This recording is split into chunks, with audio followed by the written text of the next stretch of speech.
बिस्मिल्लाहिर्रहमानिर्रहीम। अस्सलाम वालेकुम। मेरे पाकिस्तानियों, इस रजीम चेंज में हमने क्या कुछ बेनकाब होता नहीं देखा, कैसी कैसी तब्दीलियां रूनुमा होते नहीं देखी। पहली तब्दीली इमरान खान, जिसकी मकबूलियत का लेवल 3.5 साल में कम होता चला गया। इक़्तिदार से हटाने के बाद वो मकबूलियत का ग्राफ एकदम ऊपर चला गया। अदम एतमाद से पेश होने के बाद इमरान खान ने पहला जलसा 27 मार्च को परेड ग्राउंड इस्लामाबाद में किया। अभी वो इक़्तिदार में मौजूद थे, अभी सिर्फ अदम एतमाद पेश हुई थी। 22 मार्च को पाकिस्तान में OIC का इजलास हुआ। 23 मार्च को योम पाकिस्तान की तकरीब में इमरान खान और जनरल बाजवा शरीक हुए। 23 मार्च की तकरीब के लिए जब इमरान खान अपनी गाड़ी से उतरे तो वहाँ मौजूद आर्मी की फैमिलीज़ ने इमरान खान का पुरजोश इस्तकबाल किया। ऐसा पहले कभी नहीं हुआ कि किसी वज़ीर आज़म की आमद पर इतना वालेहाना इस्तकबाल हुआ हो। 27 मार्च को इमरान खान ने अमर बिल मारूफ के नाम से परेड ग्राउंड इस्लामाबाद में एक बड़ा जलसा किया। मेरे पाकिस्तानियों, इमरान खान अभी वज़ीर आज़म था। 3 साल महंगाई की हर तरफ दुहाइयाँ, बैड गवर्नेंस के शिकवे, मगर इसके बावजूद 27 मार्च को अमर बिल मारूफ जलसे में लोगों ने बड़ी तादाद में शिरकत की और इसी जलसे में इमरान खान ने धमकी आमेज़ ख़त लहरा दिया और अवाम के सामने सारी साजिश खोल कर रख दी। 9 अप्रैल की रात इमरान खान को इक़्तिदार से हटा दिया गया। 10 अप्रैल की रात दुनिया भर में पाकिस्तानी सड़कों पर निकल आए। मेरे पाकिस्तानियों, मैंने पहले भी कहा है कि हर तरफ महंगाई का शोर।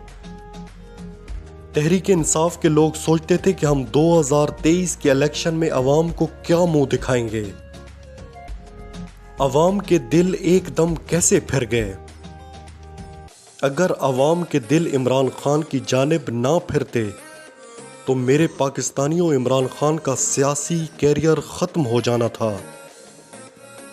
इमरान खान एक जेन्युइन अवामी लीडर है जिसका कारकुन उस पर जान देता है। बेलौस मोहब्बत की कोई कीमत नहीं होती। तहरीक इंसाफ के कारकुनान 3 साल नाराज रहे, मगर जब उनके लीडर पर मुश्किल वक्त आया वो अपने लीडर के साथ खड़े हो गए।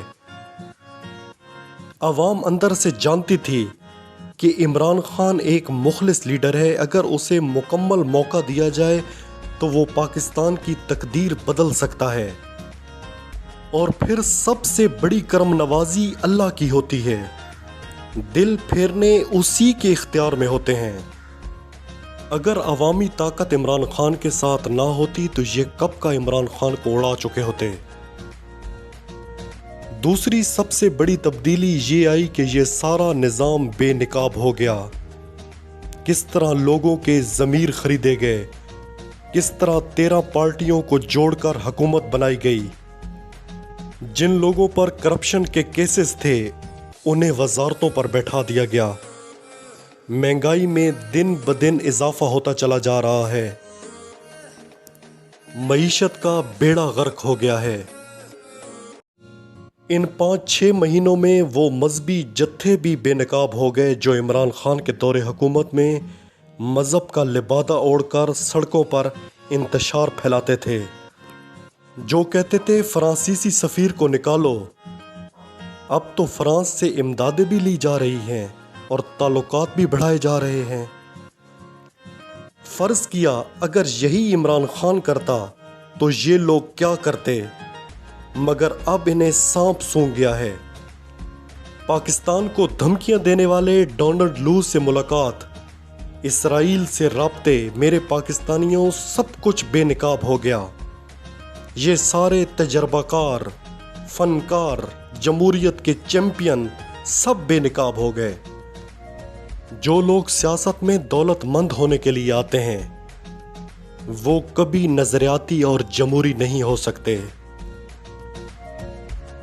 साबिक वज़ीर आज़म इमरान खान ने फाइनल कॉल देने का फैसला कर लिया है। कल आल पाकिस्तान वोकला कन्वेंशन से खिताब करते हुए पीटीआई के चेयरमैन ने कहा कि जो आपको धमकियां दे उसे वापस धमकी देकर बताओ कि आइन ने मुझे आज़ादी इजहार राय का हक दिया है। इमरान खान ने इस मौके पर हफ्ते से तहरीक शुरू करने का ऐलान कर दिया है। उन्होंने कहा कि मैं इस तहरीक में निकल चुका हूँ, हफ्ते से ये तहरीक शुरू हो जाएगी और जब कॉल दूँ तो मेरे साथ निकलना है। मेरे पाकिस्तानियों, अभी इमरान खान ने कॉल नहीं दी और वज़ीर दाखिला राना सनौला की कांपें टांग गईं और कंटेनर लगाकर इस्लामाबाद के तमाम रास्ते बंद कर दिए हैं। मुमकिन है इमरान खान साहब इस्लामाबाद की कॉल ना दें और कारकुनान को अपने अपने शहरों में एहतजाज करने का कह दें, फिर उसके बाद अगला लाहे अमल तैयार किया जाए।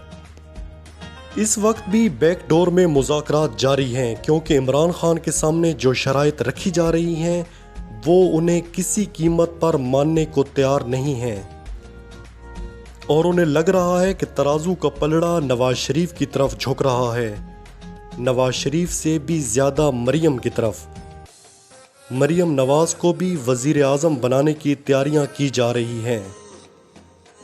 इमरान खान साहब को ये भी लग रहा है कि उन्हें नाअहल भी किया जा सकता है, इसकी भी तैयारी हो चुकी है।